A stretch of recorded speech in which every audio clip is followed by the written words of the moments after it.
आज के video class में हम लोग जिस टॉपिक पर डिस्कशन करेंगे वो टॉपिक है ड्रिफ्ट वेलोसिटी यानी अपवाह वेग। अपवाह वेग जिसे हम अनुगमन वेग भी कहते हैं। बहरहाल ड्रिफ्ट वेलोसिटी हो या अपवाह वेग हो, है क्या ये, हम इसी को आज समझेंगे और फाइनली एक हम इसके लिए एक्सप्रेशन भी डिराइव करेंगे यानी एक व्यंजक भी प्राप्त करेंगे। तो इससे पहले हम कंसीडर करते हैं एक कंडक्टर के सेक्शन पर। वो सेक्शन इसमें डायग्राम में दिखला रहे हैं। ये एक सेक्शन से सपोज ये कंडक्टर का एक सेक्शन है। उस कंडक्टर में जिसमें इलेक्ट्रिक फील्ड को एस्टैब्लिश किया गया है, सेटअप किया गया है, वो इलेक्ट्रिक फील्ड इसमें राइट वार्ड दिखला रहे हैं दाएं तरफ। इस कंडक्टर का यह एक क्रॉस सेक्शनल एरिया है ए। इसी क्रॉस सेक्शन पर इसमें यहाँ एक पॉइंट दिखलाया जा रहा है और इस पॉइंट को हम एज्यूम करेंगे फ्री इलेक्ट्रॉन। कंडक्टर चूंकि फ्री इलेक्ट्रॉन्स रखता है तो free electrons influence of electric field move करेगा, लेकिन ये मूवमेंट ऑफ इलेक्ट्रॉन्स कंटिन्यूअसली एक पर्टिकुलर डायरेक्शन में नहीं होगा, बल्कि वो कुछ ही देर आगे जाएगा, कुछ ही दूर आगे बढ़ेगा कि उसका कोलिजन होगा, उसका टकराव होगा उस कंडक्टर में जो लैटिस पर पार्टिकल रहते हैं, आयंस रहते हैं उनसे, और टकराने के बाद वो अपना डायरेक्शन ऑफ मोशन चेंज करेगा और इसी को यहाँ पर डिपिक्ट किया गया है। मान लीजिए इस क्रॉस सेक्शन में यहाँ पर जो डॉटेड पॉइंट दिखला रहे हैं फ्री इलेक्ट्रॉन है। इन्फ्लुएंस ऑफ इलेक्ट्रिक फील्ड विद्युत क्षेत्र के प्रभाव में जब ये मूव करता है और मूव करता हुआ वो इस डायरेक्शन में आगे बढ़ता है तो ये बढ़ते हुए यहाँ पर आता है और एक मैक्सिमम वेलोसिटी को अचीव करता है। उसी मैक्सिमम वेलोसिटी से वो आगे बढ़ता, इससे पहले यहाँ पर रहने वाला एक दूसरा जो डॉटेड पॉइंट देख रहे हैं वो दूसरा एक पार्टिकल को शो कर रहा है और उससे वो टकराता है। इस टक्कर में, इस कोलिजन में इसका डायरेक्शन ऑफ मोशन चेंज करता है और वो अब इस डायरेक्शन में आता है और आते हुए यहाँ तक एक मैक्सिमम वेलोसिटी को अचीव करता है। फिर वो आगे बढ़ता है इससे पहले यहाँ पर जो है पार्टिकल उससे कोलाइड करता है, टकराता है और इस टक्कर में वंस अगेन इसका डायरेक्शन ऑफ मोशन चेंज करता है और अब वो इस डायरेक्शन में आगे बढ़ता है यहाँ पर, और यहाँ पर आने के बाद वो फिर से मैक्सिमम वेलोसिटी अचीव करता है और यहाँ पर रहने वाला एक दूसरा पार्टिकल है कंडक्टर का जो लैटिस पर ही है, उससे कोलाइड करता है और इस कोलिजन में एक बार फिर से उसका डायरेक्शन ऑफ मोशन चेंज करता है और अब वह इस बार बाईं तरफ जो दिखला रहे हैं एरो उस तरफ मूव करता है और मूव करते हुए एक मैक्सिमम वेलोसिटी को अचीव करता है और फिर से यहाँ पर रहने वाला लैटिस पर ही एक पार्टिकल है, आयन है, उससे कोलाइड करता है और डायरेक्शन ऑफ मोशन इसका वंस अगेन चेंज होता है और इस बदले हुए डायरेक्शन ऑफ मोशन में ये यहाँ तक पहुंचता है। अब यहाँ पर आने के बाद हम इस प्रोसेस को स्टॉप करते हैं, इसे आप आगे कंटिन्यू नहीं करते हैं और यहाँ पर एक दूसरा क्रॉस सेक्शन एरिया लेते हैं। यहाँ पर आते ही जो मैक्सिमम वेलोसिटी यहाँ पर इसको अचीव हुआ होगा, अब हम इसको यहाँ से कंसीडर करना शुरू करते हैं। इस पीरियड में जब यहाँ से यहाँ तक पहुंचा एक वेलोसिटी को अचीव किया, इस पीरियड में जब वो यहाँ से यहाँ तक पहुंचा एक और वेलोसिटी को अचीव किया, यहाँ से यहाँ तक पहुंचा तो फिर से वेलोसिटी को अचीव किया, यहाँ से यहाँ तक आया वो एक और वेलोसिटी को अचीव किया, यहाँ से यहाँ तक आया वो एक और वेलोसिटी को अचीव किया। इतने सारे जो वेलोसिटीज हैं वो सब के सब उसके लिए मैक्सिमम है जो एक अलग अलग टाइम इंटरवल में उसको अचीव हुआ है। तो इन सभी वेलोसिटीज का वैल्यू क्या एक ही रहेगा? इट इज नॉट नेसेसरी, ये नेसेसरी नहीं है। तो इन वेलोसिटीज का एक एवरेज वैल्यू हम लेते हैं जब वो पूरे कंडक्टर में मूव करते हैं और एक लॉन्ग पीरियड ऑफ टाइम के लिए मूव करते हैं। तो इस सेंस में जब हम लेंगे तो जितने भी मैक्सिमम वेलोसिटीज का एवरेज वेलोसिटी आएगा वही एवरेज वेलोसिटी यूनिफॉर्म माना जाएगा उस कंडक्टर में जब इलेक्ट्रिक फील्ड ई को एस्टैब्लिश करते हैं तब। तो वो जो यूनिफॉर्म माना जाएगा एवरेज वेलोसिटी को, वही एवरेज वेलोसिटी कहलाएगा ड्रिफ्ट वेलोसिटी। क्लियर? अब इसी को यहाँ पर डिफाइन किया गया है और इसी के हेल्प से हम आगे प्रोसीड करेंगे। जो इसका एक्सप्रेशन हो सकता है ड्रिफ्ट वेलोसिटी के लिए, उसे ऑब्टेन करने के लिए, पाने के लिए। तो पहले डिफिनीशन, द एवरेज वेलोसिटी, ये जो साइन देख रहे हैं जिसके अंदर वेलोसिटी लिखा हुआ है ये और ये, इसे एवरेज पढ़ा जाता है। The average velocity with which free electrons of a conductor move in A zigzag fashion due to collisions with the particles at lattices in presence of an electric field। इसी को यहाँ हिंदी में परिभाषित किया गया है। किसी चालक के अंदर मुक्त इलेक्ट्रॉनों का औसत वेग, जिससे वे उसके अंदर उपस्थित विद्युत क्षेत्र के कारण गति करते हुए दूसरे कणों से टकराते हैं और यादृच्छिक दिशा में आगे बढ़ते हैं। यादृच्छिक दिशा कहते हैं रैंडम डायरेक्शन को, मतलब कोई पर्टिकुलर फिक्स डायरेक्शन नहीं है, जिस तरफ चाहे उस तरफ निकल जाए। तो यही चीज यहाँ भी इसमें डिपिक्ट किया गया है, दिखलाया गया है। कभी वो इधर गए, कभी इधर गए, कभी इधर, कभी इधर, कभी उधर। अब हम इसी आइडिया के बेसिस पे प्रोसीड करते हैं और ड्रिफ्ट वेलोसिटी के लिए, अपवाह वेग के लिए क्या एक्सप्रेशन हो सकता है डिराइव करते हैं। सपोज कर लीजिए जो कंडक्टर हम ले रहे हैं डेल्टा एक्स, उसका एक सेक्शन है, एक पार्ट है, यहां से यहां तक का लेंथ है। तो A section of a conductor यानी किसी चालक का एक भाग, और ए कंडक्टर का जहां पर भी क्रॉस सेक्शनल एरिया होगा उसका ये वैल्यू है A, cross sectional area. The cross sectional area of the conductor यानी चालक का अनुप्रस्थ काट का क्षेत्रफल।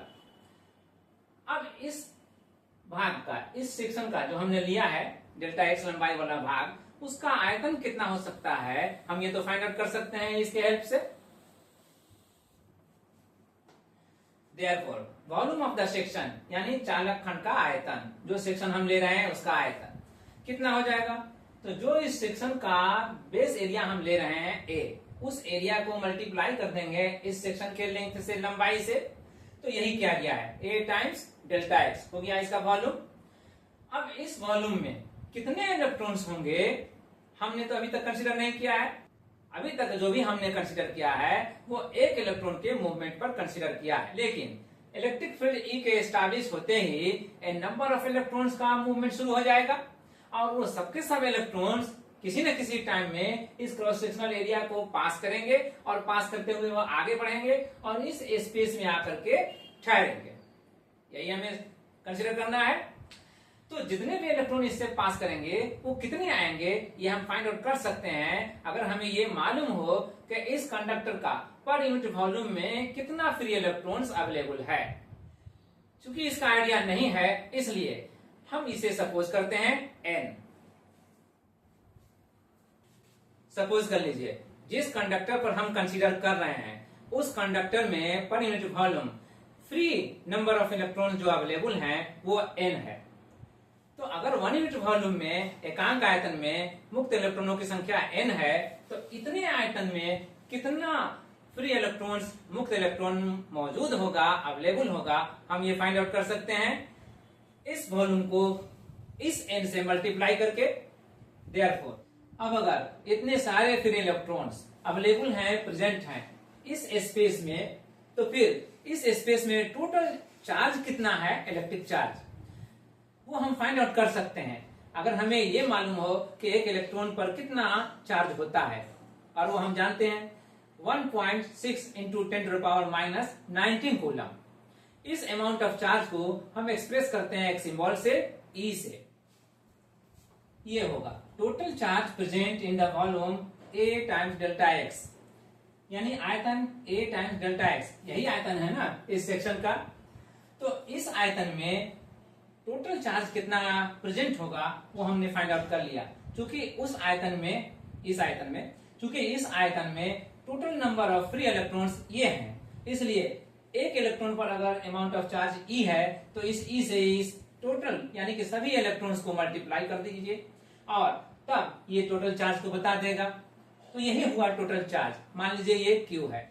अब ये जो चार्ज है Q, ये सभी के सभी इस स्पेस में तो रहेंगे, लेकिन ये सभी के सभी तो आए होंगे इसी क्रॉस सेक्शनल एरिया से। अगर वो लेफ्ट साइड से राइट वार्ड मूव करते हुए आए हैं जिगजैग वे में तो भी, तो अगर वो इसी क्रॉस सेक्शनल एरिया से आए होंगे और वो आकर के इस स्पेस में एकोमोडेट हुए होंगे, एडजस्ट हुए होंगे, तो फिर इसमें कुछ न कुछ टाइम भी लगा होगा।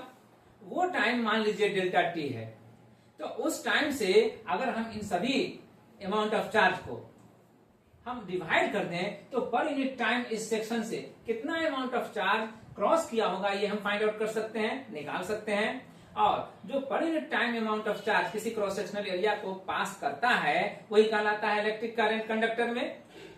तो इसलिए हम इलेक्ट्रिक करंट I को डिफाइन कर सकते हैं with the help of this amount of charge and that time interval delta t. Yes, जो करंट पास होगा किसी भी सेक्शन से, अभी हम इस सेक्शन को सपोज कर रहे हैं, जो करंट इस सेक्शन से पास करेगा वो आई दिया जाएगा n e delta x e by delta t से। यहाँ पर ई हमने सपोज किया है the amount of charge on each electron, यानी हर एक इलेक्ट्रॉन पर जो चार्ज होता है वो, और ये डेल्टा टी जो इलेक्ट्रॉन यहाँ से इस सेक्शन से क्रॉस सेक्शन एरिया से यहाँ तक अगर आता है एडजस्ट होने के लिए, तो इसमें टोटल टाइम जो स्पेंड होता है लगता है वो टोटल टाइम यानी डेल्टा एक्स से विस्थापन में लगा समय वो है डेल्टा टी। तो अब इस डेल्टा टी से डिवाइड कर दिया इस पूरे चार्ज को, तो अब निकल गया कि इस कंडक्टर के किसी भी क्रॉस सेक्शन से, अभी तो हम इसी क्रॉस सेक्शन पर कंसीडर कर रहे हैं तो इसी पर हम करेंगे, लेकिन इन जनरल हम किसी भी क्रॉस सेक्शन को मानते हैं। तो इस क्रॉस सेक्शन से पास होने वाला पर यूनिट टाइम अगर टोटल इलेक्ट्रॉन्स ये है तो यही इलेक्ट्रिक करंट होगा इस कंडक्टर के अंदर जो सेटअप होगा। यस, तो यही करंट है आई। अब इसमें हम देखते हैं आई इक्वल टू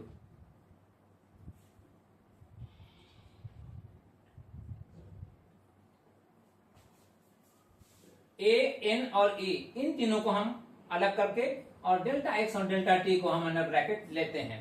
तो डेल्टा एक्स विस्थापन है, डिस्प्लेसमेंट है, और डेल्टा टी टाइम पीरियड है।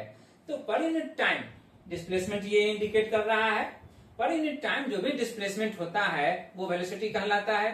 तो यही वेलोसिटी हुआ, और ये वेलोसिटी किस तरह से हुआ है हम यहाँ पर देख रहे हैं कि इलेक्ट्रॉन डिपिक्ट किया गया यहाँ पर जो जिगजैग वे में मूव करते हुए, तो जिगजैग वे में मूव करते हुए ये डिस्प्लेसमेंट हुआ डेल्टा एक्स का और टाइम लगा डेल्टा टी का। तो जो वेलोसिटी होगा वो भी होगा जिगजैग वे के मोशन के दौरान ही, और उसी वेलोसिटी को हम कहेंगे ड्रिफ्ट वेलोसिटी।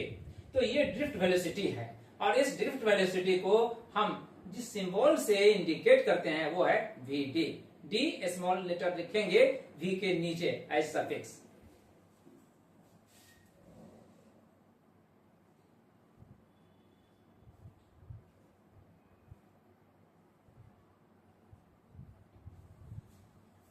Like this.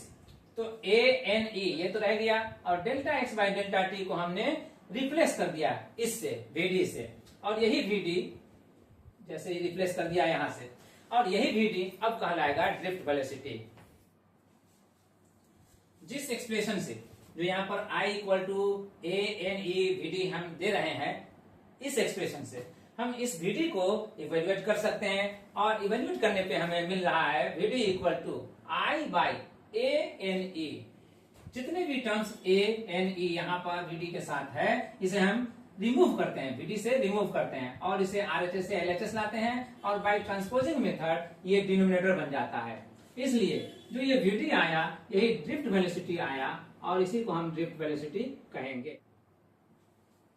तो इस तरह से हमने ड्रिफ्ट वेलोसिटी के लिए एक्सप्रेशन ऑब्टेन कर लिया, v d equal to I by A N e. तो जो एक्सप्रेशन हम डिराइव करने चले थे ड्रिफ्ट वेलोसिटी के लिए, वो एक्सप्रेशन यहां पर हमने डिराइव कर लिया। ड्रिफ्ट वेलोसिटी का एक्सप्रेशन एक और फॉर्म में आता है, और वह फॉर्म हम अब देखेंगे, कि वो क्या होता है। Alternative form of drift velocity. Drift velocity का जो और एक फॉर्म हो सकता है, अदर फॉर्म, हम उसके लिए प्रोसीड कर रहे हैं, और उसी के लिए हम ये लेकर सपोज कर रहे हैं E। ये E क्या सपोज कर रहे हैं? The strength of electric field setup in the conductor, यानी जो विद्युत क्षेत्र इस चालक में स्थापित किया गया है उसकी तीव्रता क्या है, वो है E। अब बाय डेफिनेशन यानी परिभाषा से इलेक्ट्रिक फील्ड क्या है? One unit charge, positive charge, जो भी फोर्स किसी पॉइंट पर एक्सपीरियंस करता है वही इलेक्ट्रिक फील्ड है।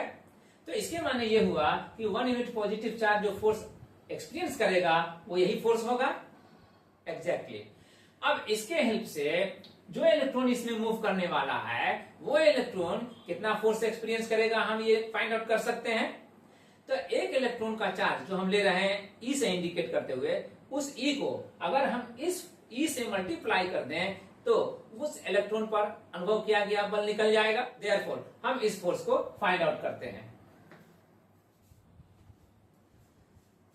The electric force on each electron, यानी हर इलेक्ट्रॉन जो इलेक्ट्रिक फोर्स एक्सपीरियंस करेगा वो कितना होगा, तो वो होगा इतना, F equal to E times E।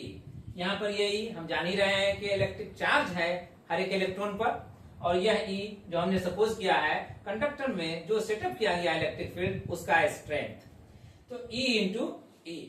अब इसके जरिए हम ये फाइंड आउट कर सकते हैं कि जो इलेक्ट्रॉन यहाँ से मूव करेगा और यहाँ तक जाएगा उसमें एक्सेलरेशन कितना पैदा होगा, तो वो एक्सेलरेशन फाइंड आउट किया जा सकता है इस फोर्स को इलेक्ट्रॉन के मास से डिवाइड करके। Exactly after replacement the force F by E। तो फिर एक्सेलरेशन जो प्रोड्यूस होगा इलेक्ट्रॉन में वो हम पा रहे हैं A equal to E by M। अब इस एक्सेलरेशन का डायरेक्शन जो पॉजिटिव चार्ज में एक्सेलरेशन पैदा होता उसका तो अपोजिट होगा। यस, तो डायरेक्शन भले अपोजिट हो लेकिन एक्सेलरेशन यही होगा। क्लियर?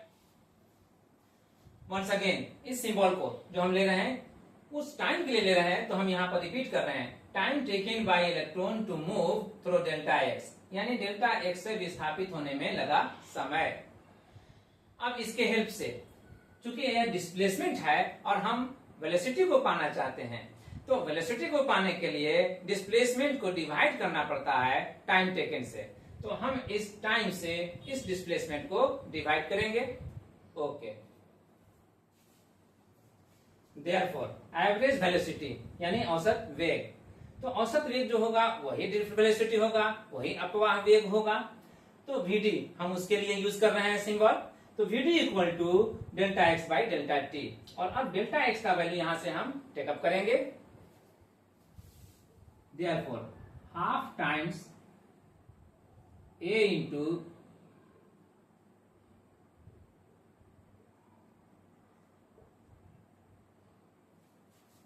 ताऊ का स्क्वायर बाय ताऊ। एक्चुअली अब ये जो है वो कैंसिल हो जाएगा इस स्क्वायर से, और अब हमारे पास जो रहेगा रिजल्ट वो होगा हाफ A टाइम्स टाउ इसका।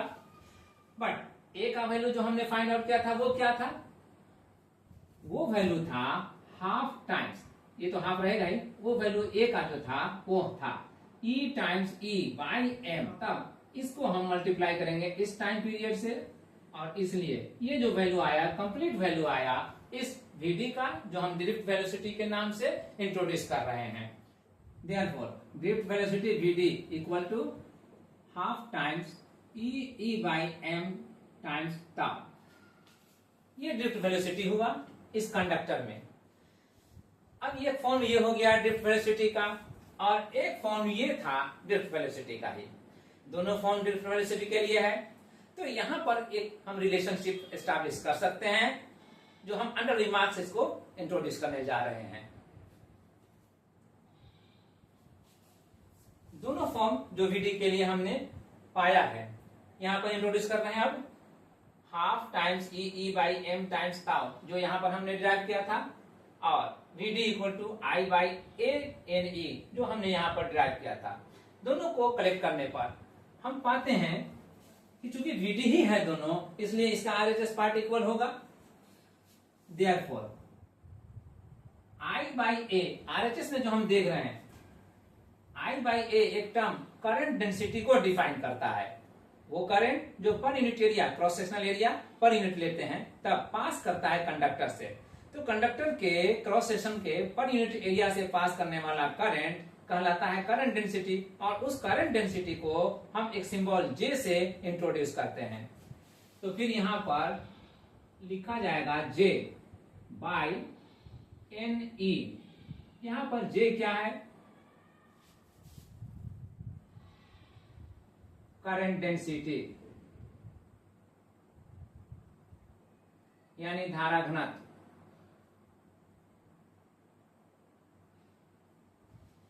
तो उससे हमने रिप्लेस कर दिया I बाई A को। यहां पर भी समझने के लिए लिख लीजिए I बाई A। अब इस इक्वेशन से J को हम इक्वेट करेंगे। इस इक्वेशन से जे का जो डिनोमिनेटर है एन ए उसे हम ट्रांसपोज करते हैं राइट साइड से लेफ्ट साइड और हम पाते हैं half times n e square. ये जो ई है पहले से ऑलरेडी उसमें यह ई आकर के उसके स्क्वायर को रेज करेगा और इसलिए n e square by m और फिर ये जो सिंबल टाउ हमने टाइम पीरियड के लिए लिया था वो यहाँ पर दे दिया।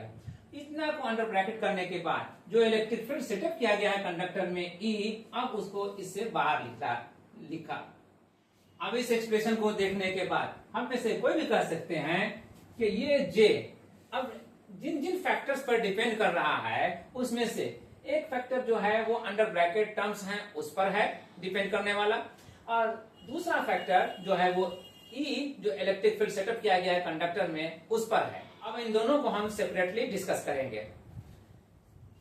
इस फैक्टर में n number of free electrons है जो कंडक्टर में पर यूनिट वॉल्यूम के लिए एज्यूम किया गया है और ये कंडक्टर के ऊपर डिपेंड करेगा। अलग अलग कंडक्टर में नंबर ऑफ फ्री इलेक्ट्रॉन्स अलग अलग होंगे लेकिन किसी एक कंडक्टर के लिए वह फिक्स रहेगा।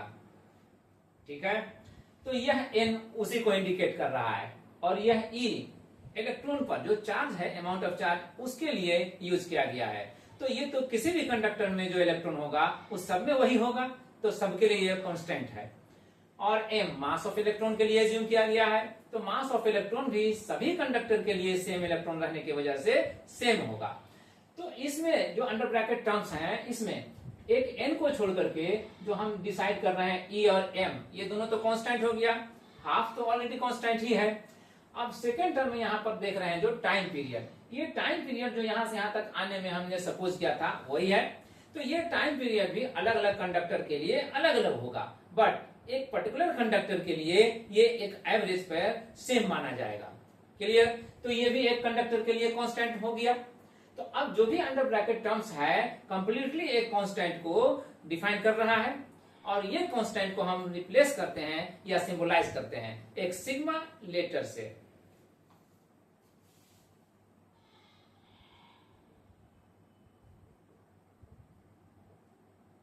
Therefore, J equal to sigma times E। अब इस E को आप कह दीजिए कि ये इसके लिए यूज किया गया है सिग्मा। ठीक है, तो अब इस इक्वेशन से हम कह सकते हैं J is proportional to E, J is proportional to E as sigma a constant. तो सिग्मा को हम एक नियतांक मानेंगे और इस नियतांक का मान उस चालक के लिए जो भी होगा, इस नियतांक का नाम हम देंगे बाद में देंगे। अभी हम यहाँ पर यह दिखलाना चाह रहे हैं कि जो J E के प्रोपोर्शनल हो रहा है, समानुपाती हो रहा है, तो ये करंट डेंसिटी है और यह इलेक्ट्रिक फील्ड है। तो किसी भी कंडक्टर में जो करंट डेंसिटी होता है वो इलेक्ट्रिक फील्ड जो उसमें एस्टैब्लिश्ड रहता है या सेटअप किया जाता है उसके डायरेक्टली प्रोपोर्शनल ये रिलेशनशिप शो कर रहा है। यस, एग्जैक्टली यही होता है और यह रिलेशन एक्चुअली ओम्स लॉ का ओरिजिनल फॉर्म एक्सप्रेस करता है। क्लियर?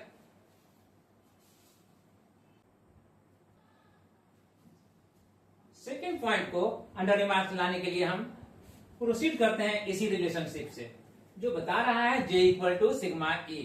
J को हम रिप्लेस कर सकते हैं I बाई A से और सिग्मा तो कांस्टेंट है ही, वो रहने देते हैं यूं ही सिग्मा E, और E को रिप्लेस करते हैं V बाई L से। इनफैक्ट V जो पोटेंशियल डिफरेंस यहां पर इंडिकेट करने के लिए लाए हैं V इक्वल टू होगा E इंटू L। L उस कंडक्टर का लेंथ है जिस कंडक्टर के दोनों एंड पर हम पोटेंशियल डिफरेंस भी सेटअप करते हैं, अप्लाई करते हैं। तो यहां पर जो सेक्शन हम ले रहे हैं इस कंडक्टर के लिए, एक सेक्शन यहां और एक सेक्शन यहां ले रहे हैं जिसके बीच का लेंथ डेल्टा एक्स है। अगर हम इसी को एनलार्ज कर दें कंडक्टर के दोनों एंड के लिए तो फिर यहाँ डेल्टा एक्स रिप्लेस हो जाएगा एल से, और उस केस में ई को रिप्लेस किया जा सकता है इस इक्वेशन के हेल्प से by transposing L from RHS to LHS, we by L equal to E, और इसीलिए ई को हमने यहां पर रिप्लेस कर दिया वी बाई एल से। अब यहां पर वंस अगेन हम कह सकते हैं आई टाइम्स एल बाई ए, और ये सिग्मा जो आरएचएस में है उसको भी हम लाते हैं एलएचएस में, और तब यहां पर ओनली वी पाते हैं। आरएचएस में ओनली वी हमें मिलता है। V इक्वल टू L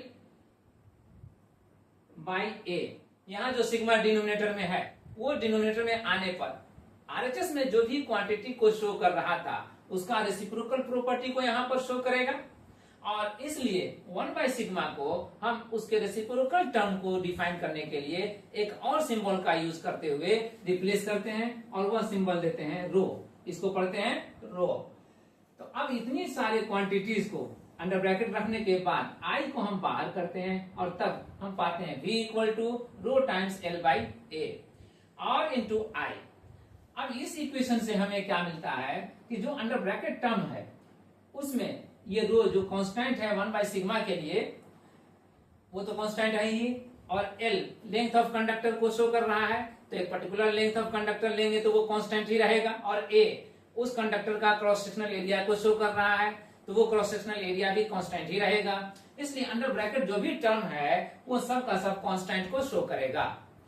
अब इसको एक कांस्टेंट नाम देने के लिए हम सिंबल आर का यूज करते हैं और तब रिप्लेस करते हैं इसको आर से और तब लिखते हैं v equal to R I. इसका नाम हम देंगे रेसिस्टेंस। इसका नाम देंगे रेसिस्टेंस, और ये रेसिस्टेंस भी एक कंडक्टर के लिए एक कांस्टेंट होगा, और उस कांस्टेंट के नाते अब हम यहां पर कह सकते हैं कि v is proportional to I। तो ये रिलेशन भी एक्चुअली ओम्स लॉ का एक फॉर्म ही है जो यहां पर एक्सप्रेस हो रहा है। इनफैक्ट ये रिलेशन ज्यादा पॉपुलर है उस रिलेशन से जो यहां पर एक्सप्रेस किया जा रहा है। बहरहाल अब हम दोनों फॉर्म से फैमिलियर हो गए। Now we proceed to the third point under remarks. R equal to rho times L by A. ये हम यहां से पिकअप कर रहे हैं जो यहां अंडर ब्रैकेट टर्म से रो एल बाई ए, उसके लिए हमने R को यूज किया है, और यह R एक कांस्टेंट होता है किसी पर्टिकुलर कंडक्टर के लिए, और ये कांस्टेंट एक प्रॉपर्टी होता है उसी कंडक्टर के लिए। ये प्रॉपर्टी कंडक्टर से जो पास करने वाला करंट होता है एक्चुअली उसको रेसिस्ट करने का प्रॉपर्टी होता है, और इसलिए इस प्रॉपर्टी को हम नाम देते हैं रेसिस्टेंस।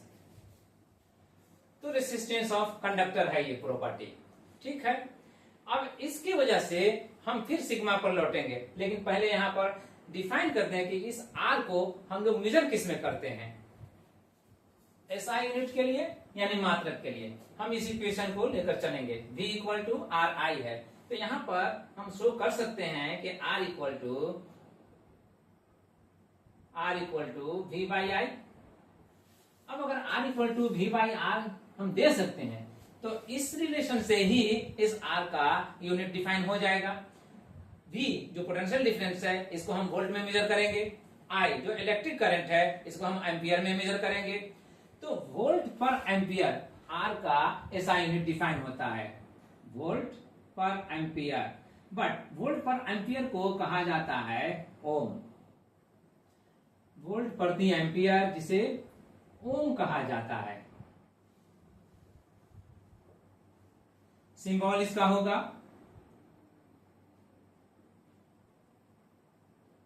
सिंबल यानी संकेत, सिंबल जो इस रेसिस्टेंस के लिए हम यूज करेंगे वो होगा ये, और इसे हम पढ़ेंगे ओमेगा। अब इसके बाद हम फिर प्रोसीड करते हैं पॉइंट नंबर 4 की तरफ। चूंकि R इक्वल टू होता है रो टाइम्स L बाई ए, तो हम कह सकते हैं कि R प्रोपोर्शनल होगा L का।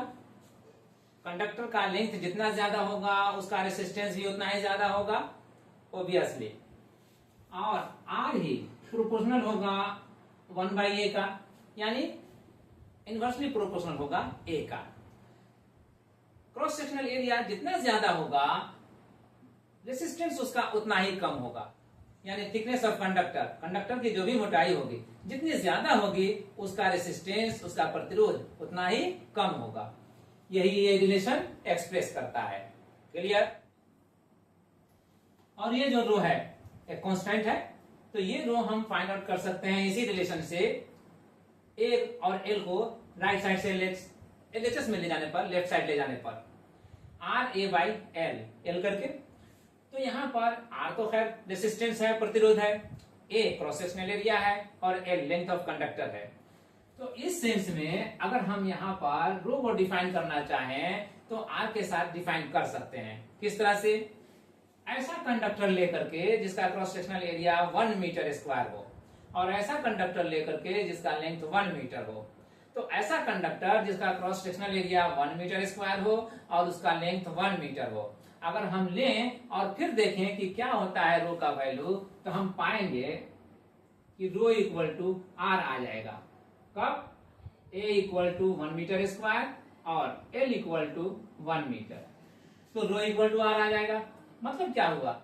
मतलब ये हुआ कि ये सिंबल जिस प्रॉपर्टी को भी इंडिकेट कर रहा है वो एक्चुअली आर के बराबर हो रहा है इन केस जब ए 1 मीटर स्क्वायर है और एल 1 मीटर है। तो ऐसा केस में यह आर है यानी प्रतिरोध है ये।